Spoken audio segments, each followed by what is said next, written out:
Good afternoon, badass artist Saya Mia Leando are on a new coloring adventure. Well, it's not a new coloring adventure. We've been working on this one for a while, but we are here today to finish the background, and I thought we would use some pan pastels, not the ones that we've been making. That's another video, and I've already finished it, and that should be uploaded on Wednesday, so we can finally complete that one. But today I thought we would just use some regular pan pastels that I have purchased, just for sake of time actually. But I thought, we would do it like a darker background with some nice earthy colors. And I have this darker brown. This is one of the colors I want to try. I might not like it, but that's okay. If I don't like it, we'll figure something out. I thought I would do like a darker brown around the outside. And this is just regular pan pastels that I've purchased from Amazon. I will put the link in the description below. And they come with these little applicators.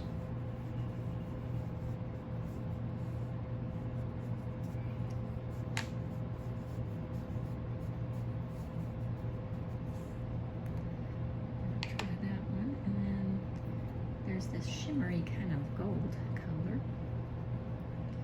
I'm gonna add that too. Let's see how I like it.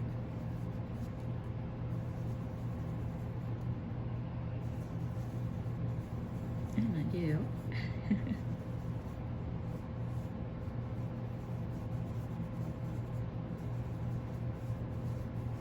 The fun thing about these pastels is, you can kind of move them around,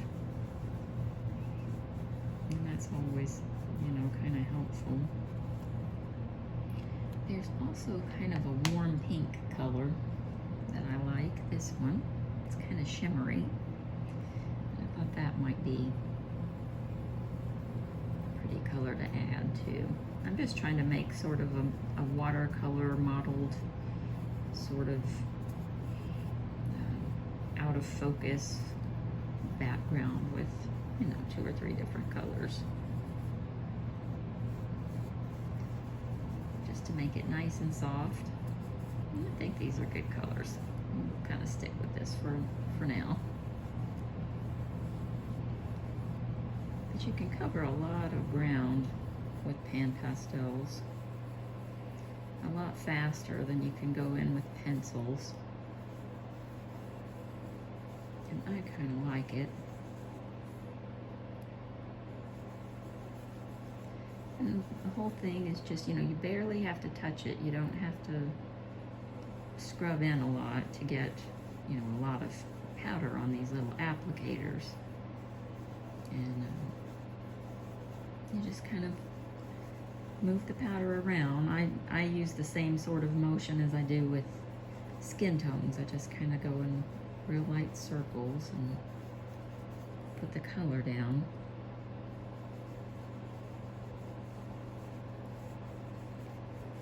Now I know it looks like I'm kind of overdoing this pink, but I'm going to go in and put some colors over top of this pink. So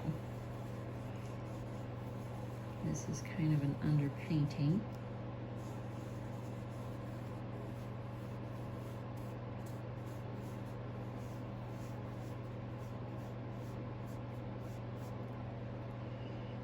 Set that one aside. And let's see. Let me go back to the dark brown around these edges.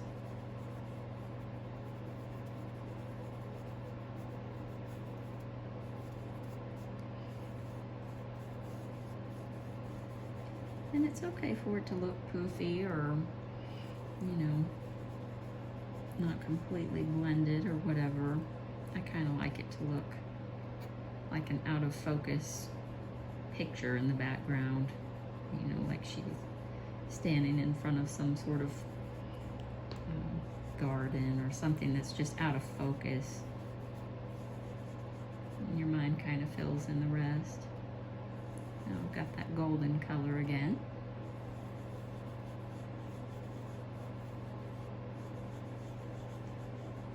Now for me at this point, and this is where color starts to bug me, I feel like it needs to be broken up because the colors are all kind of similar. So I'm gonna grab this green color. It's kind of a pea green. And I'm gonna kind of put that in here just to break these colors up. And it kind of grabs the color from her flower wreath.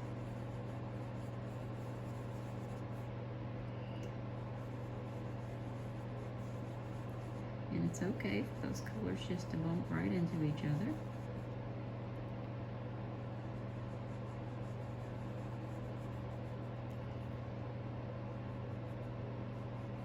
And if you're uncomfortable getting this close to her fabric,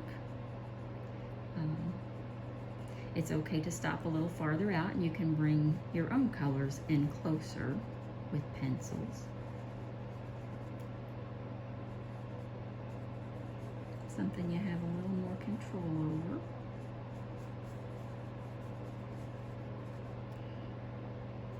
But it really gives, you know, a separation for the colors, but it kind of brings everything in at the same time. And I'm gonna add this color up here as well.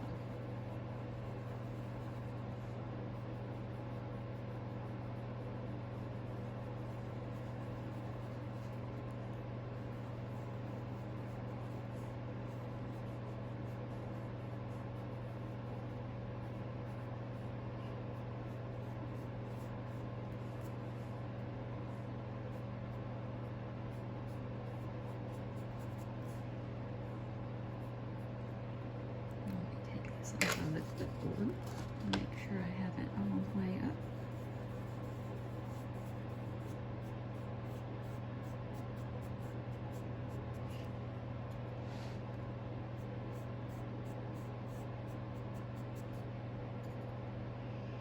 And the green against the pink is, you know, they're opposing colors, so it's really gonna show up. Your eye kind of fights. It goes back and forth between opposing colors. That's kind of what it's meant to do. So without even knowing it, your eye is taking in.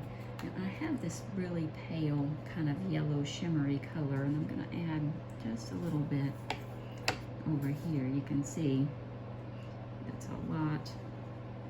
Might be a little brighter than I realized, but that's okay. I can take it right up over the top.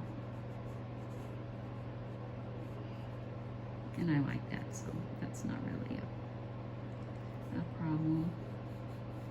I'm just gonna blend that in nice and easy.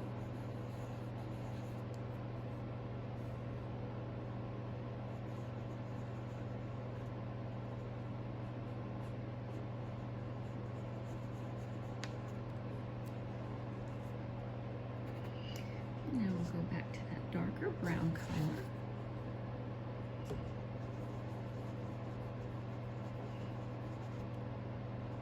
And these colors work one into the other really easily, so, you know, if you get too brown or too dark or something, it's easy to go right back in with the other color and build it right back up.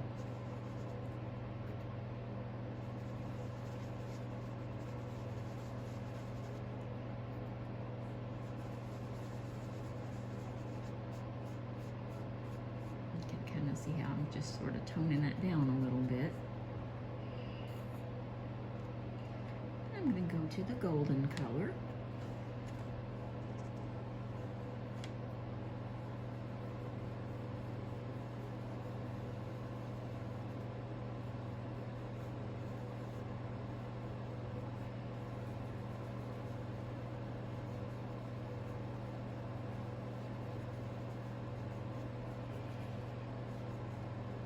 And it doesn't have to be perfectly symmetrical. You don't have to have, you know, pink on this side matches pink on this side. This is just a modeled water, you know, quote unquote, watercolor background. So, you know, the colors can be loose and they don't have to match, and they're just soft and rolling, and that's kind of the look that I'm after for this picture. So you guys feel free to make it look however you want. Now I'm going to get that pink color again. I really like this. This is a useful color, especially for a fairy artist. A shimmer pink. It's definitely a useful color. Now I'm kind of going in here over top of the jewels. Don't worry, because you know you can still see. I'm not going, I'm not trying purposefully to block them out, but you can still see. If you get the powder over them, you can still see them so that you can go back and color the jewels. That's not a problem.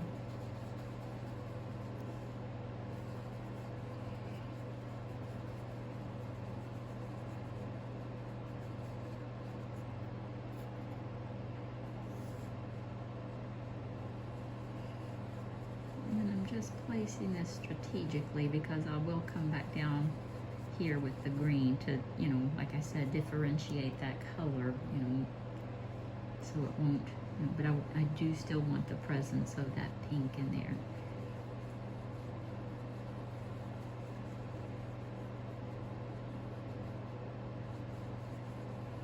And they just kind of join up and make a really pretty, almost peachy color.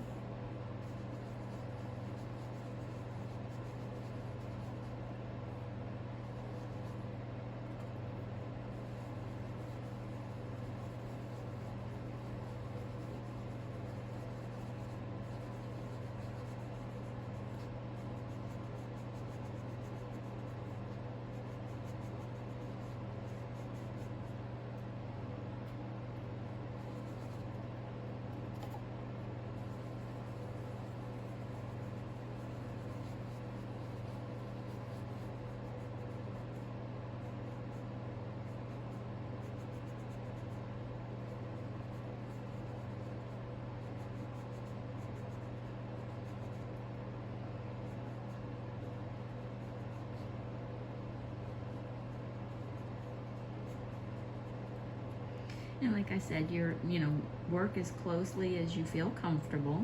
And if you don't feel comfortable bringing these colors in, then just stop where you feel confident and do the rest with pencil.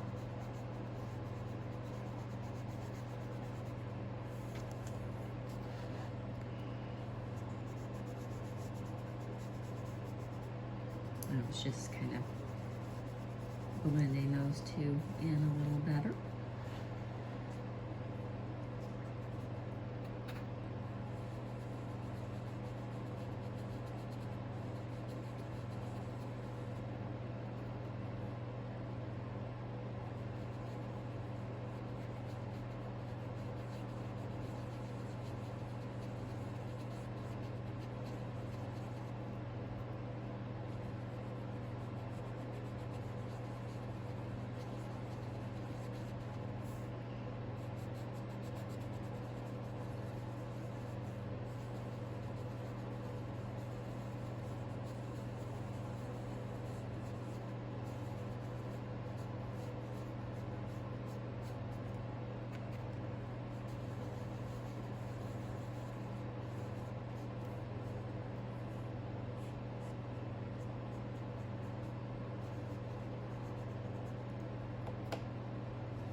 And down here at the bottom, at the very bottom, I think I'm going to make this a dark brown, just the same dark brown color.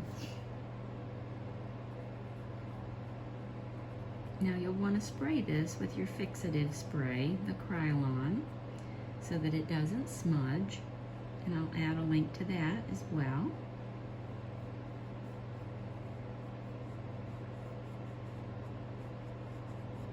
And you don't have to get this, a solid sheet of color, because if it's a marbled floor or just an old worn floor, and this is kind of a medieval looking setting, the floor is going to be kind of, worn. So I'm just kind of going in and tapping this here and there.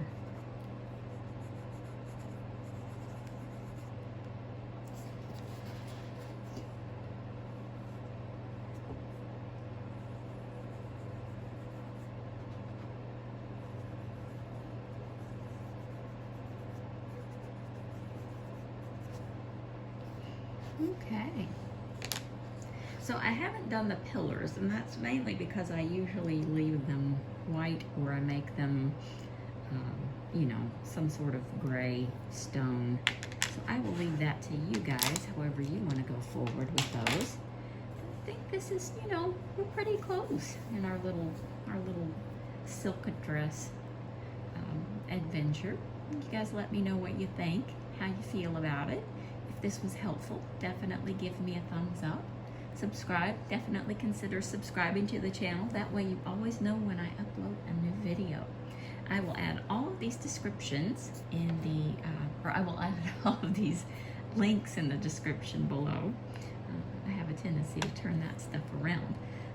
And that way, if you're interested in any of these products, feel free to check them out. I am not sponsored. I buy all of this with my own money and try it out and share it with you guys. And that way, it's something you might be interested in getting and using and adding to your arsenal. That is wonderful. And if not, if you see it and you're like, I don't think that's for me, then, hey, I've saved you some time and money and hassle, and that's great, because I'm going to be bringing this stuff in and trying it out anyway. I might as well show you guys what it looks like and how it behaves and what the colors are like, and tell you if I think it's worth the money. Now, these pastels they come in a little tower of 7 colors per. And they sell them on Amazon for about $50. So you're getting 7 colors. Now, will you ever run out of these? For as much as I use them, and as much as I can't imagine that I'll ever run out of these. So is it $50 well spent? Sure, for me, because I use them a lot. But we've also been exploring, can we make our own pan pastels from, basically shaved stick pastels? And the answer is yes. We've been working on this for about, 4 or 5 months now. And we've tried lots of different techniques. We've tried different ingredients. We've tried all kinds of stuff. But I ordered a pastel sharpener / shaver from Amazon, and I will put that in the link to the other video where we're actually using it. And it seems to be working. I think the trick is the finer the powder, the finer we grind it up, the more, the more mileage we're going to get from the pigment. So we will explore that. I've already made that video. It's with our Turtle Bay mermaid skin picture, and that should be up on Wednesday. So if you've been following along that video, we will conclude that one on Wednesday with the pan pastels and our results from from all of that. So yes, finally we'll have the reveal on our pan pastels. So anyway, I will get going and start something new. We've got some new stuff going on in our book Celestia. It came out last week, so I will jump to it and get to our mocha skin tone and our cute little feathers and some jewelry over there, and we will get that up for you this week. Okay, everybody, see you next time.